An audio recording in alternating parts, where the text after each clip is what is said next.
ነጥቦች ናቸው። ስለዚህ በተለይ ደግሞ ፍሬሽ የሆናችሁ ወይም ደግሞ የዩኒቨርሲቲ ተማሪ የሆናችሁ በጣም ይጠቅማችኋል።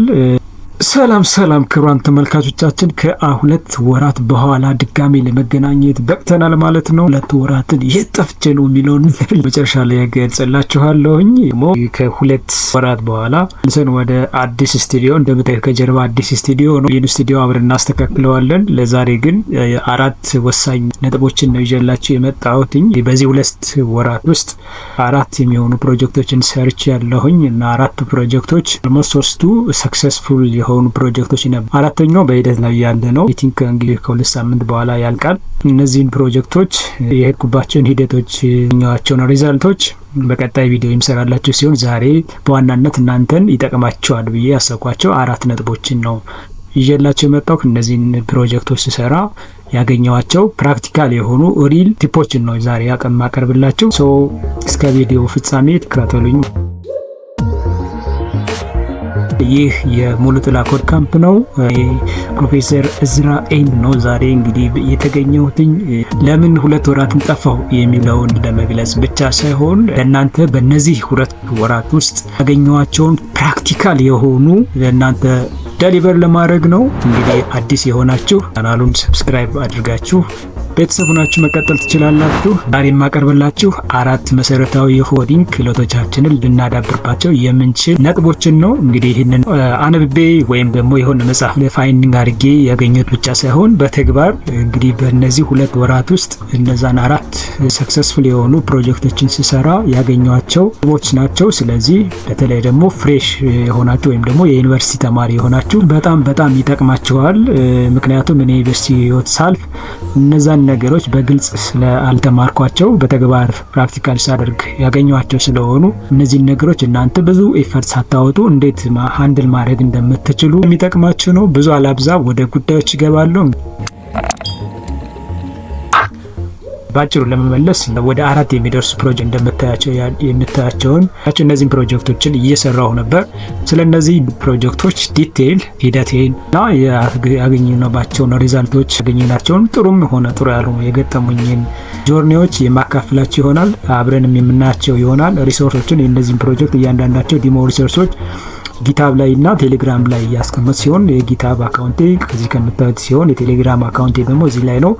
ይሄኛው የቴሌግራም አካውንት ቻናል ስለሆነ እዛው ገብታችሁ ጆይን አድርጋችሁ ሪሶርሶችን ዳይሬክት ከዚህ ዴሊቨር የሚደረጉ የኮርሶችን እያንዳንዱ ፓወርፖይንትም ሊሆን ይችላል፣ ዲሞ ሶርስ ኮድ ሊሆን ይችላል። እነሱን አብረን ሼር የምንደራረግበት የቴሌግራም ቻናል ነው።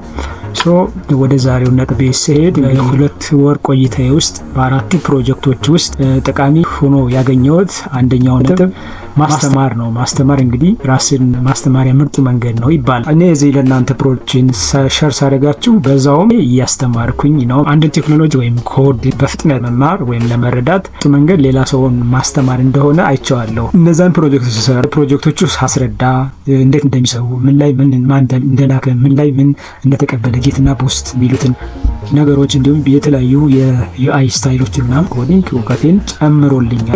ለምሳሌ እንዴት ተግባራዊ እናደርገዋለን የሚለው ብንወስድ አንድን ነገር በጥልቀት ለመረዳት እንግዲህ ሌላው ሰው ማስረዳት መሆኑን አይቻለሁ። መግለጽ ያህል ለምሳሌ ዛሬ የተማርኳቸው የሰራናቸውን ፕሮጀክቶች ውስጥ ሲኤስኤስ ፍሌክስ ቦክስ ወይም ግሪድ ትሪኮችን ሊሆን ይችላል ደግሞ በመጻፍ ወይም ለሰዎች ሌሎች ራውኝ የሚለውን ነገር ትንንሹ ለሰዎች ማስረዳት። ሁለተኛው ቲፕ መጨረስን ልምድ ማድረግ ማለት ነው። መጨረስ ብቻ ሳይሆን ልምድ ማድረግ። መጨረስና መጨረስን ልምድ ማድረግ እንግዲህ የሚለያየው መጨረስ ጀምራለህ ከዛ ትጨርሳለህ እንደማለት። ግን ልምድ ስናደርገው ደግሞ በየዕለቱ በየቀኑ ያን ነገር መደጋገም ማለት ነው። ለምሳሌ በአንድ ወይም በሁለት ቀን ውስጥ ሰርተው የሚያልቁ ትናንሽ ፕሮጀክቶችን መጀመር። ሰፋ ያለ ፕሮጀክት ለመስራት በጣም በታላቅ መነሳሳት ውስጥ እንጀምርና መጨረሻ ላይ የሆነ የመሰልቸት ባህሪ አለ። ትልቅ እና ግዙፍ ሲስተም ለመስራት ከመሞከር ይልቅ በአንድ ወይም በሁለት ቀን ተሰርተው የሚያልቁ ፕሮጀክቶችን መስራት። ዲዛይኑ ቢበላሽም ወይም ደግሞ ኮዱ ቢሰረዝ፣ ኮዱ ቢዝረከረክ ዋናው ነገር ምንድነው? መጨረሻው ሰርቶ ማጠናቀቅን አእምሯችን እንዲለማመድ ማድረግ ነው። ዋናው ነገር እሱ ነው እንጂ ኮዱ በደንብ ትክክል ሰክሰስፉል ሆኗል አልሆነ የሚለው እሱ ሌላ ጉዳይ ስለሆነ ማለት ነው። ሶስተኛው ነጥብ ምንድነው? ኮንሲስተንሲ ኤንድ ኢንቴንሲቲ የሚባለው ማለት ነው። በየቀኑ ለጥቂት ደቂቃዎች መስራት መለማመድ ማለት ነው። ለምሳሌ በሳምንት አንድ ቀን ውስጥ ለ10 ሰዓት ለ7 ሰዓት ቁጭ ብሎ በሳምንት በአንድ ቀን ውስጥ 10 ሰዓት ሙሉ ቁጭ ብሎ ማለት ነው ኮምፒውተር ኮዲንግ ለማድረግ ከመሞከርና ራስን ከማጨናነቅ ይልቅ በየቀኑ 1 ሰዓት ብቻ ትኩረት ሰጥቶ በእጅጉ የተሳካ ወይም ደግሞ የላቀ ውጤት ማስመዝገብ እንደሚቻል አይቻልም።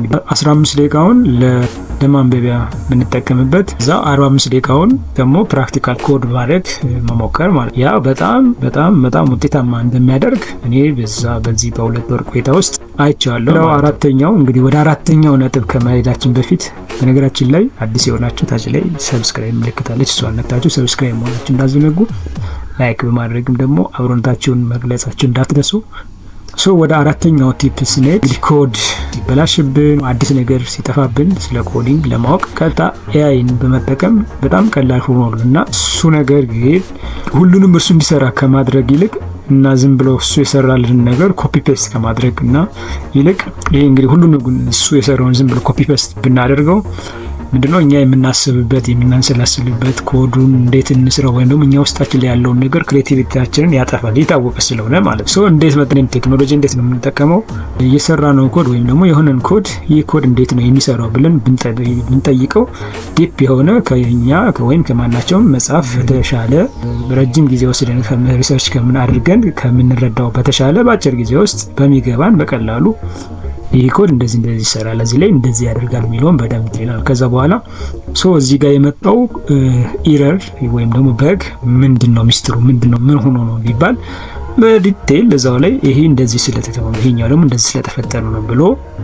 በደንብ በግልጽ ስለሚያብራራልን ከዛ በኋላ ነው እንግዲህ ትክክለኛ የሆነ የፕሮብሌም ሶልቨር ወይም ደግሞ ፕሮግራመር መሆን የምንችለው ማለት ነው። ለዛሬ የነበረን ነጥቦች እነዚህ ናቸው። ዛሬ ማጠቃለያ መልእክት ምንድነው? ትልቁ ዲቨሎፐር ወይም ደግሞ ሶፍትዌር ፕሮግራመር ወይም ፈጣሪ ጌተር መሆን የሚቻለው ኪቦርድ ላይ መጻፍ የጀመረው ሳይሆን መሞከርን ያላቆመው ነው። ሁልጊዜ መሞከር ስንሞክር ግን ትንሽ ፕሮጀክቶችን መሞከር መለማመድ ማለት ነው። ውድ አድማጭ ተመልካቾቻችን እንግዲህ ዛሬ 4 ነጥቦችን አይተናል። ለኮዲንግ እንግዲህ ተግባር ነው ያልኳችሁ መጽሐፍ አንብቤ ወይም ደግሞ ሪሰርች አድርጌ ያገኘሁት ሳይሆን ፕራክቲካል እንግዲህ እነዚህ 2 ወር 4 ፕሮጀክት ስሰራ ከጓደኞቼ ጋር ነው እንግዲህ ሰራት ብቻ አይደለም የሰሩት። እነዚህ 4 ፕሮጀክት ስሰራ ያገኘኋቸው ፕራክቲካል የሆኑ እኔ ላይም ለውጥ ያመጡ 4 ነጥቦች። አንደኛ ራስን ማስተማር ትልቁ መንገድ ሰዎችን ማስተማር ነው፣ ለሌሎች የገባን መግለጽ የሚለው ነው። ሁለተኛው መጨረስን ልማድ ማድረግ፣ መጨረስ ሳይሆን መጨረስን ልማድ ማድረግ። በየቀኑ ለጥቂት ለ1 ሰዓት ለ1 ሰዓት ተኩል እሺዬ ፕሮጀክቶችን በስርዓት መጨረስ፣ ለ2 ቀን ለ1 ቀን የሚያልቁ ፕሮጀክቶችን መስራት እና መጨረስ ሁልጊዜ ልማድ ማድረግ። ሶስተኛው ኮንሲስተንሲ ከኢንቴንሲቲ የበለጠ ነው ማለት በጣም ለረጅም ጊዜ ኮድ ከማድረግ ይልቅ ለአጭር ጊዜ ለ1 ሰዓት ለ30 ደቂቃ ለ2 ሰዓት ጠንካራ ከሆንን ለ2 ሰዓት እያደረግን ትንሽ ኮዶችን መስራት።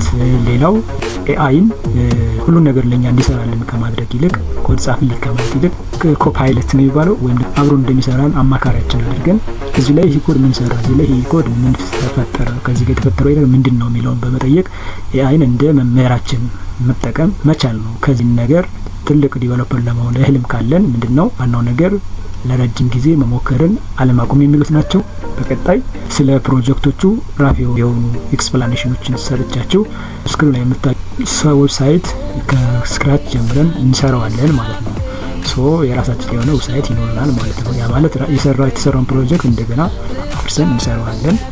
ስለነበረው ቆይታ በጣም አመሰግናለሁ። በድጋሚ ላስታውሳችሁ ሰብስክራይብ ያደረጋችሁ ታች ላይ ሰብስክራይብ የምትመለከቱት እሷን ሰብስክራይብ ማድረጋችሁን አትርሱ። ከዛ የደወል ምልክቷን አንድ ጊዜ ጠቅ አድርጉ። ባይ ባይ።